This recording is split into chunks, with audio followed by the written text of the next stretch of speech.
नहीं सारा शहर मेरे पीछे वेलो ते मैं तेरे पीछे फिरता नहीं।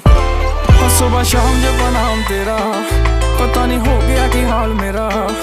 देखा फ्यूचर मैं नाल तेरे चेक कर ली प्लान मेरा। बैठा तेरे लिए कवारा बिलो मुंडा इश्के दा मारा बिलो।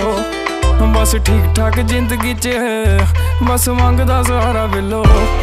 गल्लां कर दो प्यार दी इस दुनिया तो बाहर दियां। अज एक पासा कर दे एक खामोशियां ने मार दियां। कदी जिंदगी च आई है तू सच्ची पै गया दहाई बेलो। मेरे बारे की ख्याल तेरे मैनू लगे मेरे लिए बनाई है तू। जे मैं रहा तू सवेरा